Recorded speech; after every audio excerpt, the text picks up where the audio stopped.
أعوذ بالله من الشيطان الرجيم بسم الله الرحمن الرحيم الحمد لله رب العالمين والصلاة والسلام على رسولنا محمد وعلى آله وأصحابه أجمعين اللهم إنا نستهديك بأرشد أمرنا وزدنا علما ينفعنا. Мы с вами продолжаем урок «Мусульманская семья» по книге «Мусульманская семья», автором которого является Вахбат Зухайли.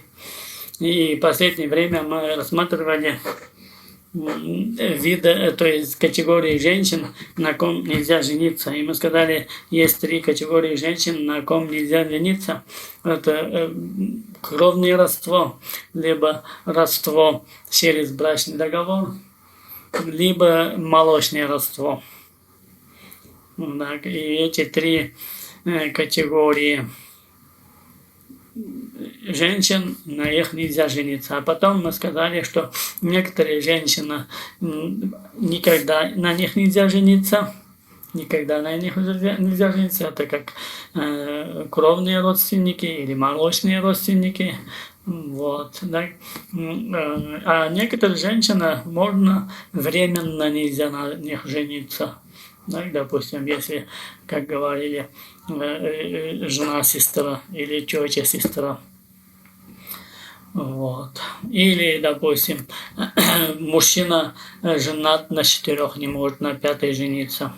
Или, допустим, женщина, она разведена, но еще ридда не прошла. И так несколько таких категорий женщин, на ком нельзя жениться временно, в принципе, в общем, возможно. И после этого мы дошли до главы «Тараддуд заужат», то есть многоженство. И здесь сейчас автор начинает рассматривать позиции ислама по вопросу многоженства. И Абах аль-Кур'ан аль-Кариму фи каулихи та'аля, и говорит, Аллах Всевышний разрешил многоженство. И на это указывает аят из Корана. أستعوذ بالله وإن خفتم ألا تقسطوا في اليتامى فانكحوا ما طاب لكم من النساء مثنى وثلاث ورباع فإن خفتم ألا تعدلوا فواحدة أو ما ملكت أيمانكم ذلك أدنى ألا تعولوا. То есть Аллах Всевышний говорит, если вы боитесь, что не будете справедливы к сиротам, то женитесь на других женщинах, которые нравятся вам, на 2, 3, 4. Если же вы боитесь, что не будете одинаково справедливы к ним, то довольствуйтесь одной или невольницами, которыми овладели ваши десницы. Это ближе к тому, чтобы избежать несправедливости. То есть тем самым аят четко говорит, да, что можно мусульманину жениться на 4 женщинах. Да? Или он не боится, что не будет справедлив на одной. И дополнительно к нему допускается иметь половые взаимоотношения с рабынями. Но, как мы сегодня знаем, в нашем веке рабство отменено на основании договоренностей, международных договоренностей, и поэтому второй вариант у нас отпадает, так, сегодня. И вот дальше автор говорит, «Ваттаадду машрутн бишартайн», то есть основа разрешена многоженство, так, в исламе. Человек может жениться до 4 жен, иметь до 4 жен. И вот, но с 2 условиями. Вот это особенно в нашу эпоху особенно не хотят посмотреть на эти условия. То есть эти условия обязательно. И вот. Ильман бианна асла хуа вахидату заужия. Вахдату заужия. Но, говорит, основа все равно остается одна жена. Да, разрешено до 4 жен, да, жениться. Но при условии, чтобы два условия соблюдались, и при этом все равно основа, говорит, остается одна жена. И говорит, галиб, и говорит, обычаи мусульманских народов, одна жена, есть, да, есть, которые имеют 2 жены, 3, 4, но в основном все равно большинство случаев у мусульман по одной жене То есть два условия должно быть так, чтобы жениться на второй или на третьей или на четвертой. Первое – первое, самое главное, материальная справедливость между женами. То есть, если человек не может, не в состоянии содержать две семьи, двух жен и их детей, значит, он не имеет права жениться. То, что вот сейчас, конечно, последние 2-3 года особо не слышно, видимо, вот эта волна мода прошла, особенно в Уфе. Вот лет 5 я помню, там, сунну надо соблюдать, сунну соблюдать, особенно наши братья-салафиты поженились, а потом каждым днем экономика становится хуже и хуже в России, и смотришь, развели, бросили своих жен, а те жены остались с детьми на улице, и у них нет ни денег, ни квартиру снять, ни ухаживать за своими детьми, и то есть в таком остались на улице, так, со своими детьми. А мужья забыли про них. И много было случаев, обращались всяким фондам, так, благотворительным, чтобы друг к другу обращались мусульмане, чтобы помочь как бы этим женщинам. Вот это, когда они женились, вот это условие они не соблюдали. Они говорили: сунна, надо жениться на 2, на 3, сунна пророка Мухаммада. Ну хорошо, сунной, а условия соблюдаются, нет, чтобы этой сунны придерживаться или нет. Вот это они смотрели. И поэтому это самые главные условия: материальная справедливость и возможность содержать семью. И на это указывают слова Аллаха Всевышнего: «Астагфиру билля, фаин хифтум алла тагдилу фавахида». Если вы боитесь, что не будете одинаково справедливы к ним, то довольствуйтесь одной.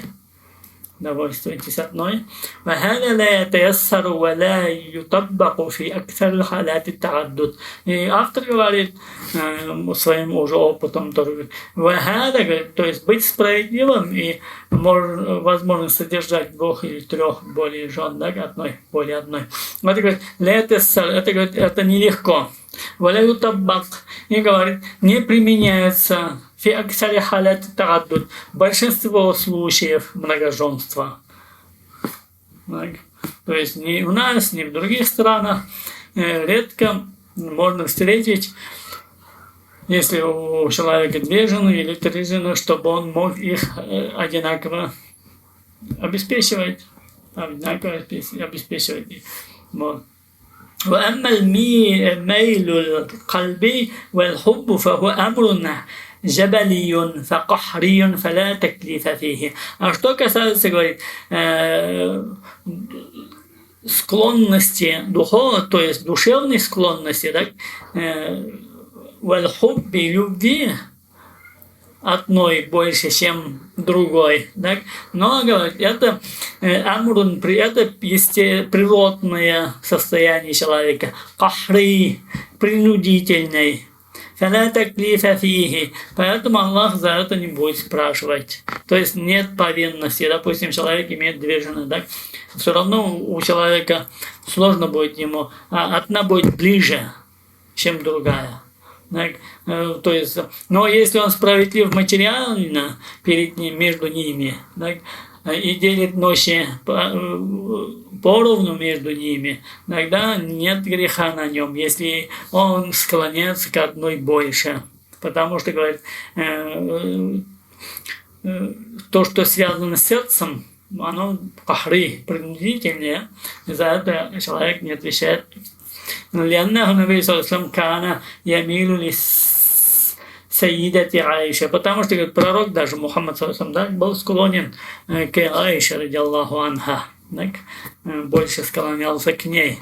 И он сам говорил, пророк Мухаммад саллаллаху алейхи ва саллям: Аллахумма хада фирли фима амлику, то есть делил свою ночь поровну между женами, так, и свое состояние содержал их поровну, не ущемлял ни одной права, и говорил: это, говорит, мое действие, то, что я, говорит, амлик, то, что я обладаю.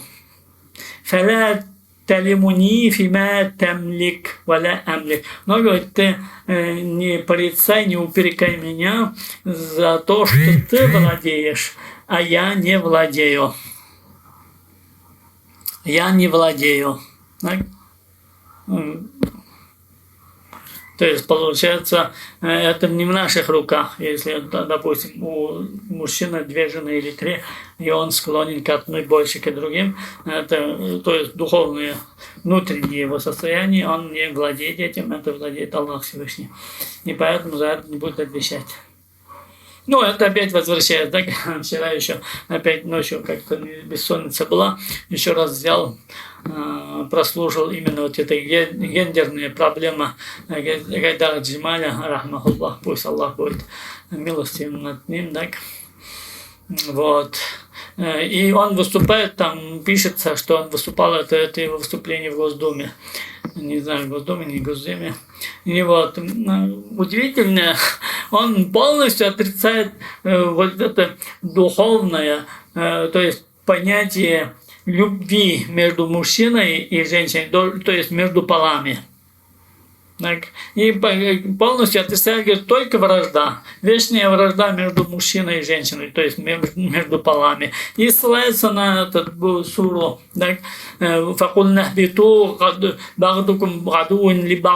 И мы сказали, не свергнитесь, будучи врагами друг другу. А там разговор идет не о враг Хава Адаму и Адам Хава, так? А там разговор идет Хава и Адам в одной стороне, а Иблис в другой стороне, вот они враждуют, так? Они, Адам с Хава враждуют. Потому что я уже говорил, так? Другие аяты, где Аллах Всевышний говорит, وَجَعَلْنَا بَيْنَكُمَ الْأُلْفَةَ мухаббата ва рахма, другой аят звучит, так? И мы сделали между вами, то есть между женщиной и мужчиной, любовь и милость. И потом сейчас мы еще посмотрим другие хадисы, и некоторые уже прошли. Поэтому, да, вопросов нет.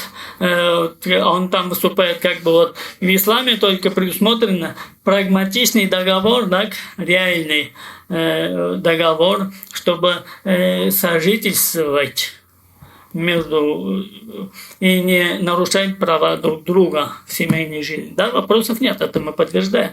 Но это не значит, что если договор предусмотрен такой прагматичный, так, чтобы не нарушать права друг друга, это не значит опровергать другое, так, духовное положение, духовное состояние друг к другу и влечение женщины мужчиной, мужчины женщиной. И вот, но в любом случае, вот там, и вот то же самое, то, что мы сейчас до урока говорили, так, его тоже очень много слушают. Некоторые есть по 50 тысяч просмотров, так, а в основном тоже смотрят и образованные люди, потому что у него это уровень, там, такими терминами он это пользуется, так, не только мы. Но вот такое вульгарная, вольная трактовка Корана нельзя. Надо нести ответственность перед Аллахом Всевышним, судный день, да? И поэтому же мы не зря изучаем язык арабский, особенно усул фикх, да? И вот вчера тоже вечером слушал этого Карадави, Али Карадави. Он тоже придерживается, он же вот признанный ученый сегодня живой, современник наш. Так он тоже говорит, усул фикх, говорит, является нормой правильного понимания Корана Сунна, то есть языковой нормой правильного понимания Корана Сунна. Поэтому надо много обращать тоже усул фикху, чтобы мы могли, опираясь на нормы и правила, установленные первыми учеными, как нужно понимать Коран, Сунну. А вот такое трактовка, как то наши москвичи, так, будь это покойный Гайдар Джамаль, или будь это наши имамы на поклонке. Вот такое вольная трактовка нельзя ответственность носить, то есть чувствовать перед Аллахом Всевышним. Не зря же усул фикх, так, писали, то есть нормировали правила первые ученые, чтобы понять Коран и Сунну и не отходить от этих норм и правил. А сегодня, кому не лень, все призывают, как бы говорят, вот, вроде они ошиблись, они неправильно понимали, ну давайте будем по-новому понимать. Так? Этому зовут салафиты, этому зовут политика, как все другие, так? Пересмотреть Коран и Сунну. И этому зовут философа. Все зовут, кроме нас, некоторых, да, которые говорят, нет, нельзя, не отходите от принципов понимания Корана, Сунна. А сегодняшнее положение, вот такое положение мусульман, и не из-за того, чтобы они неправильно понимали Коран и Сунну, первые ученые, и неправильно нормировали понимание Корана, Сунна. Нет. Сегодняшнее наше такое убогое положение, да, не из-за того, что они виноваты. Нет, мы сами виноваты, мы отошли от ислама. Если мы вернемся и будем придерживаться, понимать Коран, как они понимали, вернемся к той величию, к тому величию, которое Аллах дал им, забрал у нас не из-за того, что Коран неправильно понимали они, и мы заблудились, следуя их пути. Нет, наоборот, у нас Коран остался на языке, в сердце нет, практики нет, поэтому Аллах забрал эту всю милость и сделал нас рабами другим народом. А не из-за того, что они виноваты, первые ученые нормировали и неправильно понимали Коран. Ну вот, возвращаясь к книге, дальше говорит, то есть мы говорили, что человек, первые условия, так, если человек хочет иметь 2 или более жен, значит, материальная справедливость. А духовное состояние, так, состояние сердца, человек за это не отвечает. И дальше, и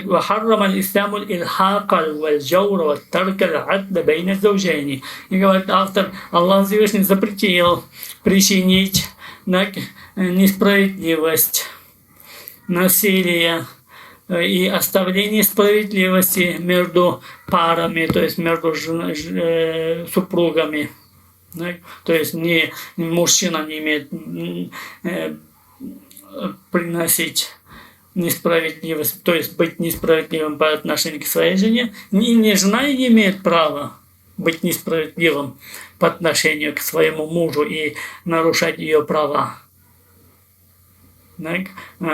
Вот это как раз к нашим этим психологам, женщинам, так, тоже одели платки, длинные юбки, все стали психологами мусульманскими и полностью опровергают права мужчин на женщин и только проталкивать свои права, и эти права ничем не укреплены, ни Кораном, ни Сунной, так, укреплены только одними этими психологами и философами европейскими. Тоже крайность. Здесь четко говорится, да?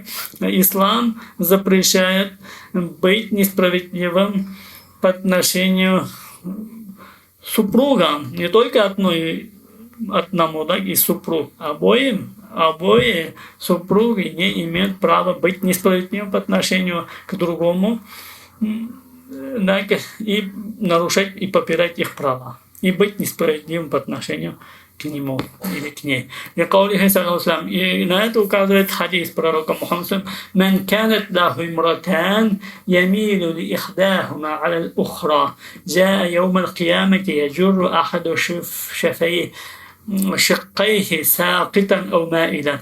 Пророк говорит, если, говорит, у кого-то будет 2 жены, и он будет склонен к одной, и будучи несправедливым к другой, он воскреснет в судный день, и у него половина будет сакитан, отвисшим, ванайилан.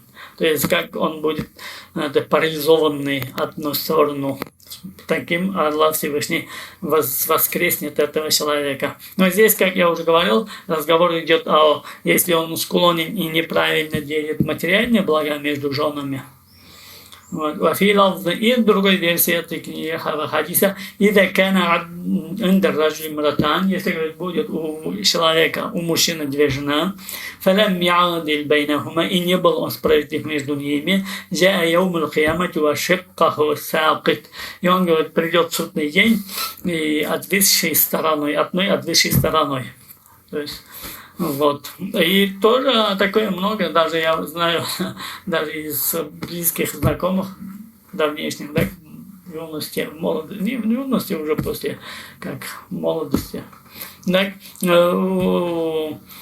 женились официально, а потом женились скрытно. И жили официально с одними, и больше бывали у них, да, и как бы зарплата в основном им. А та жена была вторичной. Имеют обоих детей, и одной относятся как бы как к себе. Ну, когда есть время, съездят, да, и в итоге. А есть основная семья, есть второстепенная семья. И вот так они прожили лет по 20, а потом первые жены, когда узнали, создали проблему, у них некоторые развели вторых жен. То есть есть проблемы. И поэтому, если ты мужчина, если хочешь жениться на двоих, имей силу, мужество и объяви первой, что ты женишься. Если она не согласна, пусть разводится.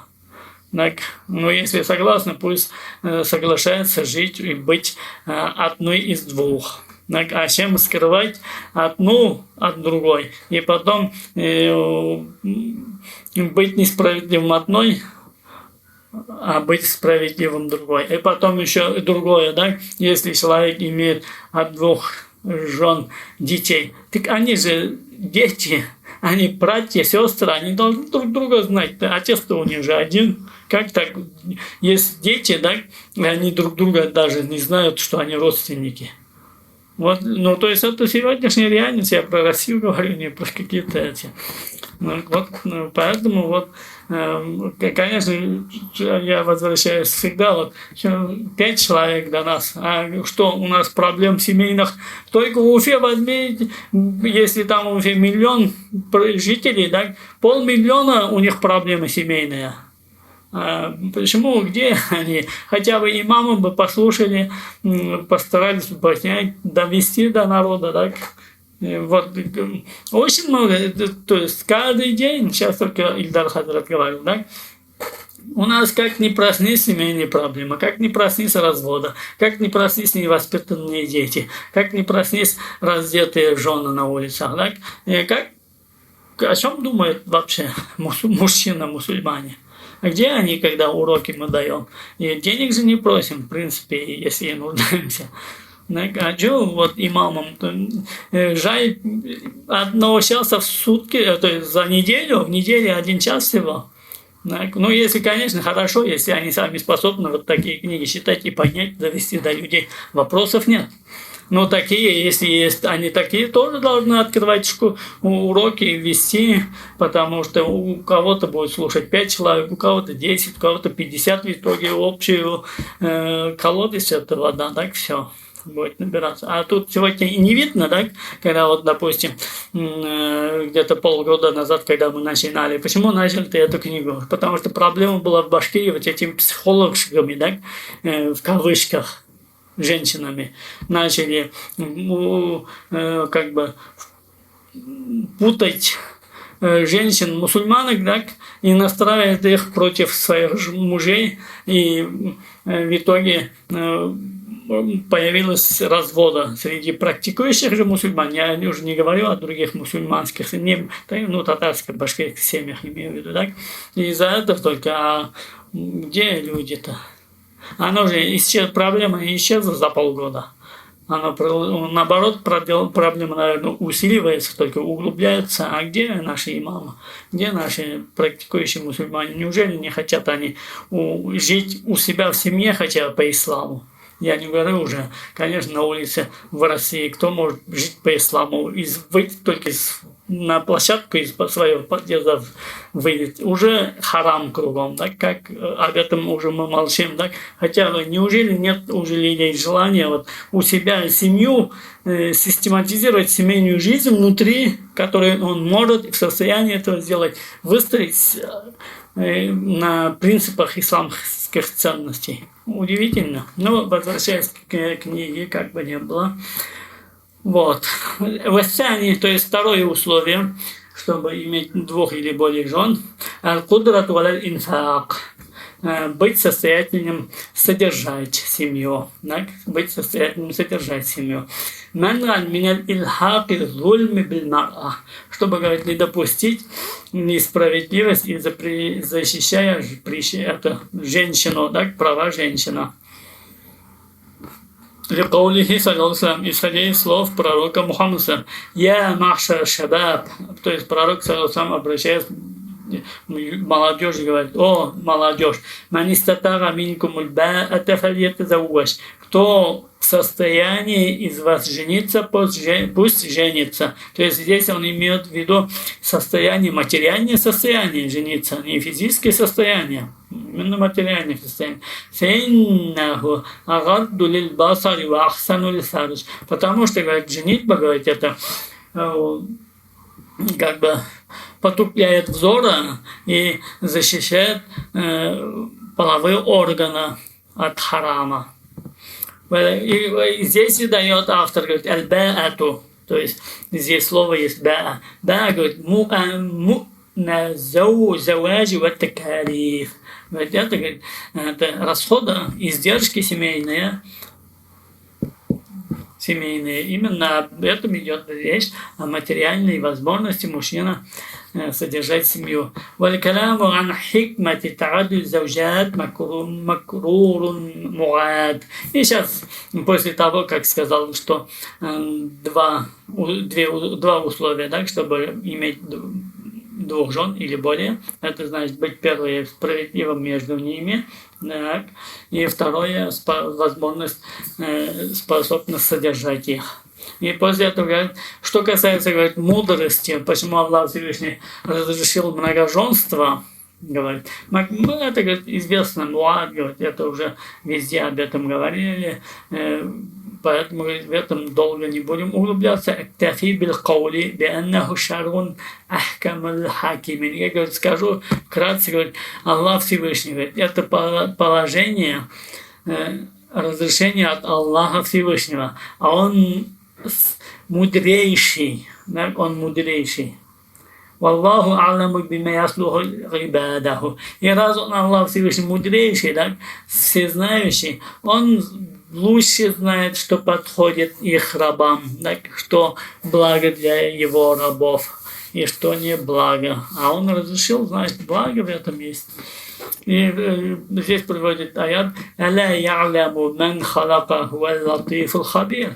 Аллах Всевышний обращает, говорит, неужели этого не будет знать тот, кто сотворил, если он проницательный, ведающий. Так? То есть, неужели тот, кто нас сотворил, не знает, что в чем для нас благо, в чем нет для нас блага. Так? Он проницательный, ведающий. И дальше говорит: «Факад убиха лиль хаджати имма». И поэтому, говорит, многоженство, говорит, оно разрешено. В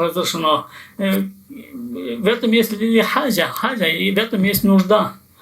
Имма ли мар'ати лируфин хасса бирраджули ау биль мар'ати. Либо, говорит, нужда в этом нуждается женщина, так?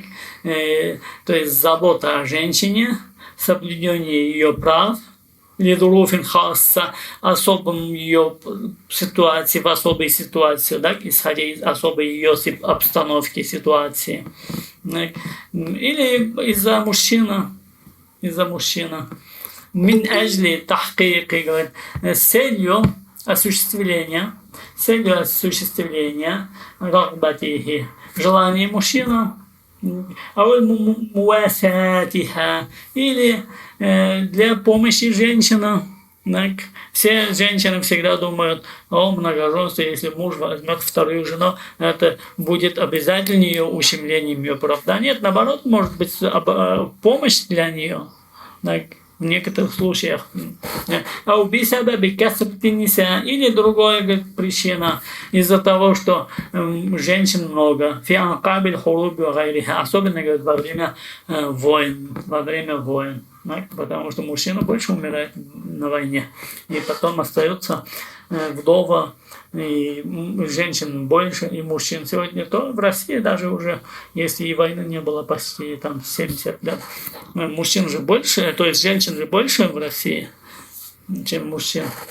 Аулису и сулук мар'ати. Или говорит, из-за дурного поведения женщины, ее дурного нрава. Аули ракмиха, аули марадиха. Или из-за бесплотности женщины. Или ее болезни, да? То есть, допустим, мужчина женился, а оказалась жена бесплодная, да? Или заболела, да? Не может удовлетворить своего мужа. В этом случае обязательно ее бросить, развестись с ней, чтобы жениться на другой, чтобы та родила. Ислам дает возможность, и она останется, будет под покровительством мужа, так, и он сможет иметь другую жену и иметь детей. Так. А в нашем случае нет выбора. Либо ты остаешься без детей, либо ты бросаешь ее, так, она остается на улице, и мужчина находит другого, то есть другую жену, так и будут они счастливо жить и детей иметь. А та женщина бесплотная, в чем ее вина, что мы ее выставили на улицу? И будет вечно до своей смерти там, ходить по домам престарелых или по приютам, если она не в состоянии содержать себя. А тут она будет под покровительством мужа, никто ее не будет обижать, унижать. Так? Вот. Аули нафраты враджули минха укарахатиха. Или говорит, из-за простой причины мужчина женился, а в итоге, оказывается, у них не срослось, так? У него отвращение к ней. У него отвращение к ней, так? А тут и не хочет он развестись с ней, хочет, чтобы она оставалась. Так? И была под покровительством его. И поженился на второй. Или, говорит, мужчина хочет, чтобы увеличить свой род. Да? Вот, бывает мужчина, в отличие от нас, сегодня мы такие воспитаны, чем меньше детей, тем лучше. Хотя есть мужчины, хотят много детей. А жена, у нее какие-то проблемы, не может рожать. Если может рожать, две больше родят, чем одна. То есть вот эти в общем причины, да, почему Аллах Всевышний, это с нашей позиции, да, опираясь на разум, мы можем сказать, вот эти вроде бы польза есть этим. Так, а Аллах Всевышний лучше знает, как выше сказал, так, он мудрейший, он разрешил. Не разрешил бы, если не было бы в этом пользы для его рабов. Допустим, нет пользы рабам это выпивание спиртных напитков. Это он запретил. И дальше говорит Аллах, несмотря, говорит, что Аллах Всевышний разрешил многоженство, это, говорит, очень редко случается в исламском обществе. ففي إحصاء لعام 1971, и он приводит здесь статистические данные 1971 года. تبين أن نسبة المتزوجين بواحدة فقط. И стало известно в исламском мире в 1971 году, говорит, что женатых на одной женщине только 96%. В исламском мире. 96%, да? То есть получается всего 4%, кто женат на двух, на трех, на четырех. Вот. Сейчас говорит, متزوجين باثنتين أربعة تقريبا. А говорит, в процентном соотношении женатых на двух женщинах, да, имеющих двух жен, примерно, говорит, 4% в Афисурии, а в Сирии, Вахбату Зухари, он из Сирии, да, ученый, в Сирии, говорит, вообще 1%. Правильно, в 70-х годах в Сирии было экономическое положение очень сложное, да, в Сирии. Исходя из этого, 1% всего, которые имеют двух жен.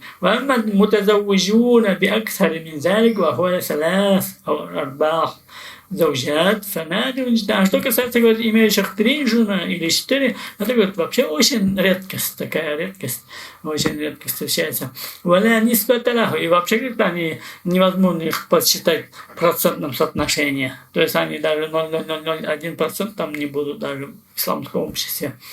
وهو باستثناء البلدان الخليج في طريقه إلى الزوال بسبب أعباء المالية. Ну, говорит, исключением это, говорит, стран Персидского залива. Но там тоже, говорит, уже уменьшается, потому что из-за причины финансовых затруднений. То есть в Халиджи, конечно, там еще больше, да, чем в Сирии, в Египте, в Алжире, в Марокко, там это такое вообще редкость. Когда кто имеет 2 жены, потому что эти неразвитые страны экономически сложные. А что в отличие от Персидского залива, там, конечно, более-менее побольше женатых, имеющих 2 жен, потому что там экономические положения позволяют. Хотя уменьшается, как автор говорит. А что касается, говорит, сделать, как пример приводит сейчас, говорит, сделать многоженство, ввести в закон, говорит, كما في مصر في عهد السادات مباحا بإذن القاضي فهو عبث لا فائدة منها. Что касается, говорит, как в Египте, говорит, во время Анвара Садата, Анвар Садат после Джамал Абдул-Насер был, так, в 70-х, 80-х годах, его вроде взорвали, убили. Вот, говорит, как он, говорит, ввел закон, говорит, в Египте, что можно на 2-й жене жениться только по разрешению судьи. Это, говорит, вообще, говорит, какая-то чушь, говорит, и нарушение исламских принципов. Почему? Ленно заважа янакиду битароди бейна тарафейни. Потому что, говорит, замужество, да, говорит, брачный договор, совместный брак, то есть договор совместного проживания, оно, говорит, основа взаимное согласие. Мужчина и женщина, а не какого-то судьи, который там сидит. ولأن أسرار البيت لا يعلم بها أحد غير الزوجين. Потому что, говорит, тайны семьи никто не знает, кроме мужа и жены. И так оно и должно быть. Хотя сегодня, конечно, тоже в этом плане насчет тайны семьи, тайны и мужчина, и женщина особо не это. Ниже скажем, если мы сегодня успеем, сегодня, если нет, на следующем уроке, что семейные тайны должны храниться. Об этом тоже. Это одно из условий семейной жизни в исламе. وكذلك اتجاه بعض الدول العربية مثل تونس إلى منع التعدد. И также, говорит, направление, говорит, некоторых стран арабских, говорит, запрет вообще многоженства, как говорит Тунисе. واعتباره جريمة يعاقب عليه القانون بالسجن لمدة عام. То есть в Тунисе, я не знаю, сейчас этот закон есть или нет, скорее всего, есть этот закон. Там, говорит, вообще закон приняли, запретили многоженство, а если кто-то женится, то минимум 1 год тюрьмы. Вот, это, говорит, вообще. فهو مصادر لشريعة الله في قرآنه فلا يتلفت إليها. Поэтому на такие, говорит, каноны, на такие, говорит, законы, которые дурные правительства принимают в исламском мире, на них, говорит, обращать не нужно даже, потому что она, говорит, в принципе наносит вред исламскому принципу, исламским канонам. وأما تعدد زوجات النبي صلى الله عليه وسلم في 9 فقط. А сейчас начинает говорить, почему у пророка было больше 4. А что касается, говорит, что у пророка Мухаммада было 9 жен. 9 жен. فهو مخصوص خصوصية له. Это, говорит, исключение для него. То есть Аллах Всевышний исключением сделал для пророка Мухаммада саллаллаху иметь более 4 жен. Это называется хусусия, да? То есть особенности пророка Мухаммада саллаллаху. Пророк непростой человек. У него есть особенности, в отличие от нас.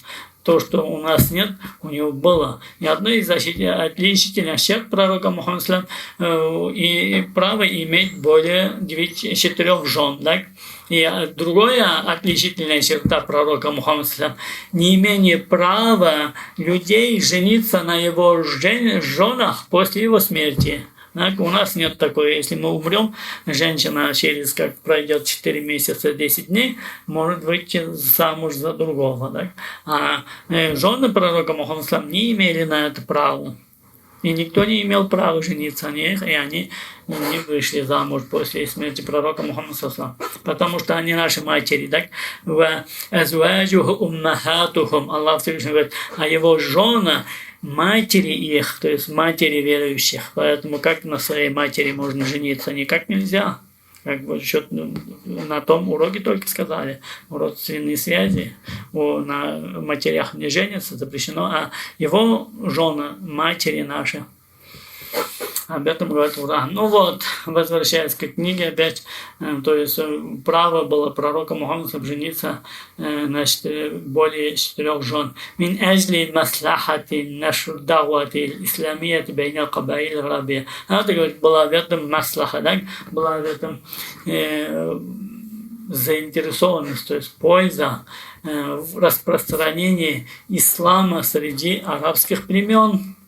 أو المساواة امرأة استشهد زوجها في معركة حربية. Или, говорит, другая причина – утешение, соболезнование женщины, вдовы, у которой умер муж в походах вместе с пророком Мухаммадом. Да? أو كرهته.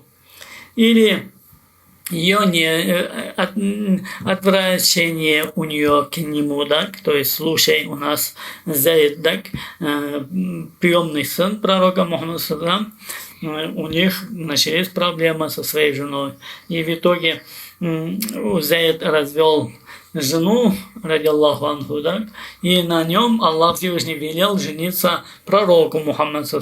Здесь это имеется в виду. Так, между ними появилась проблема, так? И это, конечно, по воле Аллаха Всевышнего, это другой вопрос. Здесь мы, конечно, не будем рассматривать эту тему. В другом месте можно рассмотреть тему, почему Аллах Всевышний так сделал именно, что пророк Заид радиллаху анху развел эту жену свою, и Аллах велел жениться на этой женщине. Там есть другая хикма, так, мудрость Аллаха Всевышнего, но это не здесь, не в этой книге. Вот. أهداف إنسانية أخرى, или другие человеческие эти вопросы. أو بأمر الله تعالى, или по велению Аллаха Всевышнего. ولم يبدأ بالتعدد إلا بعد سن الثالثة والخمسين. И поэтому пророк Мухаммад не женился на второй жене, а женился только когда было ему 53 года. То есть он в молодости все прожил и прожил еще. Жена была старше его, 15 лет. А женился на второй уже только после смерти Хадиджи, радиллаху анха, и когда ему было 53 года. Валиют заваж. И дальше говорит валиют заваж. То есть тот, кто распоряжается, так, управляет бракосочетанием. Здесь уже дальше. То есть мы сейчас рассмотрели, так, тема была у нас условия иметь право больше одной жены. Так, 2 условия. Первое – быть справедливым между ними. Второе – быть в материальном состоянии содержать их, эти 2 семьи или более. Вот. Потом рассмотрели пророк, почему Аллах решил ему иметь более 4. А сейчас другая тема, положение того человека, вали, так, кто имеет распоряжаться, у кого есть брак, то есть право на бракосочетание. То есть заключение договора брачного. Это тот человек, у кого есть право женить малолетних. Я уже говорил, да, исламское право не запрещает заключать брачный договор несовершеннолетним. Но это, как мы уже сказали, не значит обязательны половые взаимоотношения. Как это там Рустам Батуров там раскручивал года 4-5 лет назад, так, тему эту, когда его изгнали из муфтията татарстанского. И вот кто имеет такое право женить несовершеннолетних детей, то есть выступить опекуном, имеющим право заключать брачный договор от имени несовершеннолетних. Это по мнению имама Шафии, это отец, дед, отец и дед. Больше никто не имеет такого права. والأب أو وصيه أو حاكم في رأي المالكية والحنابلة. Отец и тот, кому завещал отец, или хаким, или власть имущий, по мнению имама Малика и имама Ахмад ибн Ханбаля. То есть имам Шафи говорит, право женить малолетних или выдать замуж только имеет отец и дед. А имам Малик говорит, нет, имеет право отец, и если нет отца, и кому он завещал своих детей малолетних, раньше было такое, если человек уже знает, что умирает, у него остаются дети малолетние, он оставлял завещание кому-либо воспитать своих детей. Допустим, имам Газали, его отец умер, его отец завещал своему другу, чтобы его друг воспитал детей. Имам Газали его воспитал друг отца, а отец умер, он был очень маленьким. И такие, то есть так было принято раньше. Либо оставляли близким своим родственникам, как брату, как дяде, или другу оставляли завещание, чтобы он воспитал детей, когда сами умирали по какой-либо причине. И вот, в этом случае, знает по имаму Малику, может отец, или кому он завещал, или власть имущий, хаким.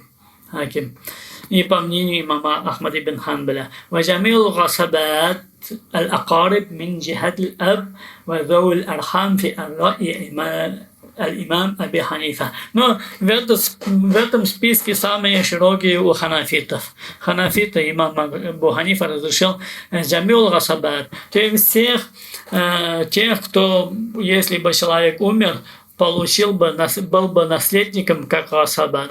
Кто, Ильдар Хадаров понимает, что такое гасаба. То есть это мужчина, который имеет право после того, как получит наследство все свою долю, получает всю оставшуюся долю. Сюда входят отец, дед, брат, сын, дядя, брат со стороны матери, вот это значит. И ذوي الأرحام في رأي الإمام. И ذوي الأرحام, и также имеющие родственные связи. У нас есть гасабат, у нас есть ذوي الأرحام. То есть ذوي الأرحام это тоже родственники, только они не бывают наследниками. И при наличии наследников они не получают наследство. Это называется ذوي الأرحام. Допустим, скажем, дядя со стороны матери, он же родственник, он наш родственник. То есть он мне дядя. Допустим, если у меня есть дядя со стороны матери, есть дядя со стороны отца. Дядя со стороны отца имеет право получить наследство, если я умру. Если нет других наследников, которые бы его лишили бы этого права. Но дядя со стороны матери, он в принципе не имеет права быть наследником моим, если я умру. Они называются ذوي الأرحام, то есть имеющие родственные связи кровные, но не имеющие права наследства. А по Абу Ханифе, если нет тех мужчин, которые имеют право наследовать, а только есть те родственники, которые не имеют права наследовать. Даже они имеют право женить или выдать замуж несовершеннолетнего ребенка. То есть, в этом вопросе, говорит, ханафиты самые большие, аусах, у них возможности больше. И поэтому, сегодня, говорит, в общем-то, по ханафитскому мазхабу, практика по ханафитскому мазхабу, когда, говорит, есть в этом необходимость. Дальше ويحرم على الولي عدل منع المرأة من الزواج بكفء إذا طلبت ذلك. И говорит, опекуну запрещается отказать женщине выйти замуж, если женщина требует, и хочет выйти замуж, и тот, за кого она хочет выйти замуж, он достоин ее. в этом случае опекуна не имеет права препятствовать женщине. Ну, если она совершеннолетняя, конечно, здесь разговор не идет о несовершеннолетней. Вот. Но с условием, если он достоин ее, а если он не достоин, тогда имеет право. Об этом ниже.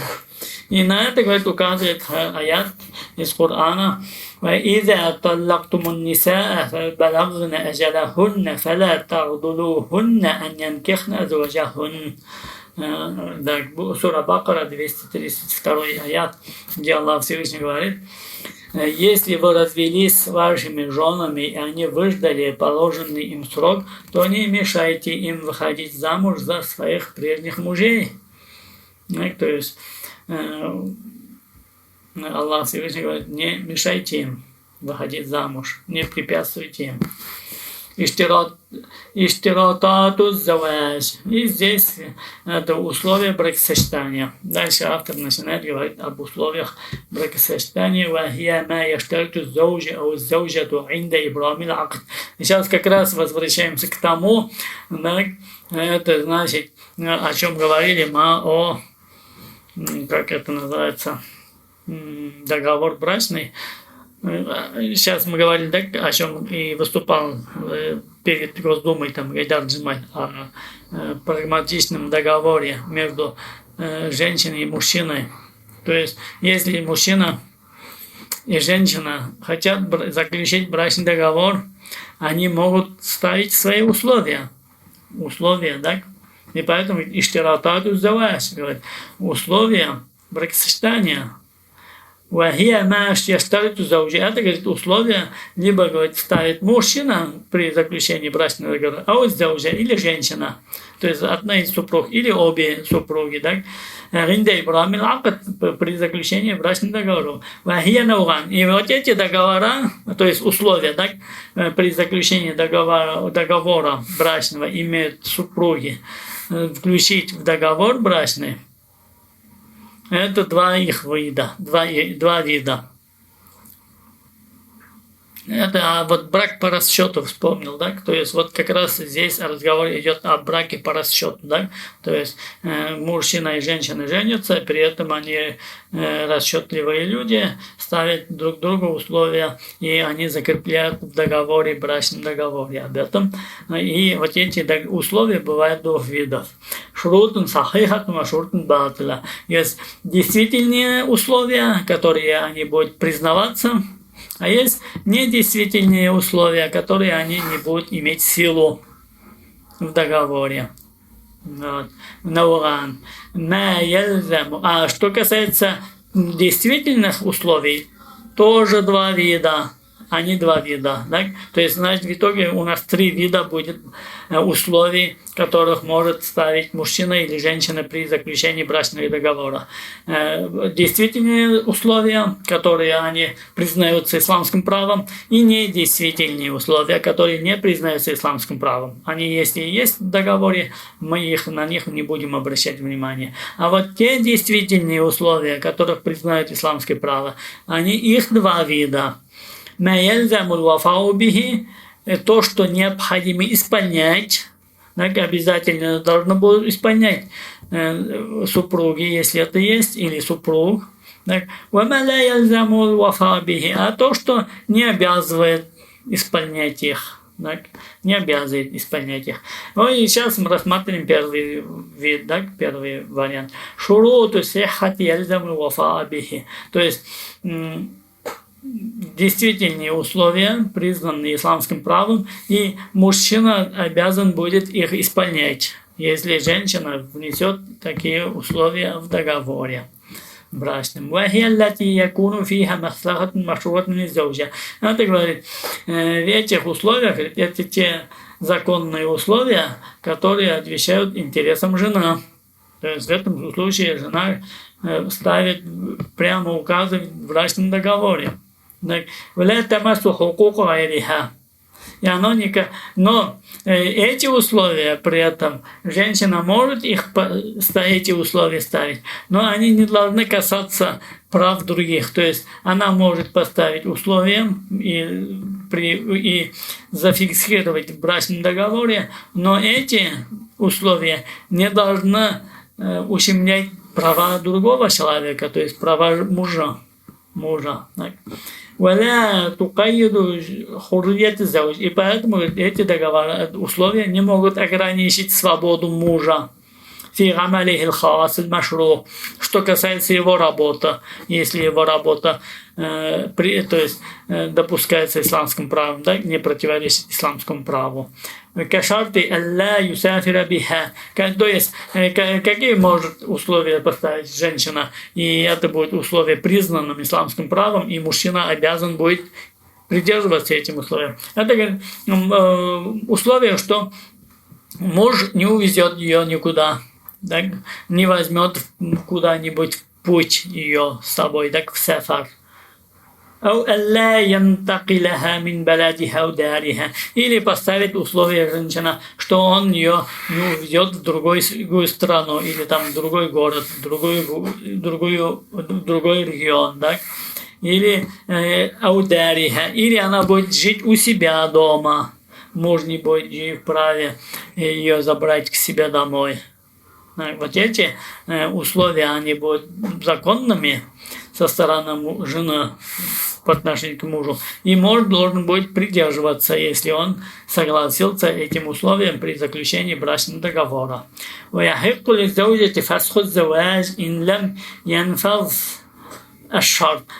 этом случае, говорит, если мужчина не нарушает эти условия, которые были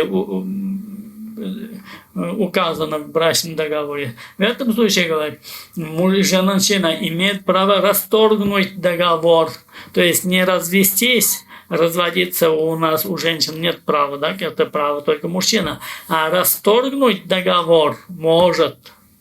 Разводиться и расторгнуть договор – это разные вещи. Это мы проходили по фикху. То есть это мнение в ханбалийском мазхабе. То есть, если зафиксировали какие-то условия женщины, эти условия, они законны, и муж нарушает, женщина может расторгнуть в одностороннем порядке договор, и это мнение есть в ханбалийском мазхабе, так говорит автор. Я говорю, на это указывает хадис пророка Мухаммада ﷺ. أحق شروط أن يوفى به ما استحللتم به الفروج. Самые, говорит, необходимые условия для исполнения – это те условия, на основании которых разрешили запретных женщин. Так? То есть это на что указывает? Говорит, самые те условия, что человек должен исполнять, это те условия, которые зафиксированы в брачном договоре. И на основании брачного договора мужчина делает запретным разрешенным, так? То есть пользоваться женщиной и наслаждаться ее. И вот на этом потом дальше второй идет шурутун сахихатун ля ялзаму заваджу битанфидиха кадаан вахия. Другой вид, мы говорили, так, условия может женщина ставить в брачном договоре, но мужчина не будет обязан исполнять эти обязанности, и судья не сможет заставить его исполнять эти условия. Вот. Ну, об этом, иншаллах, будем рассматривать этот вопрос на следующих встречах.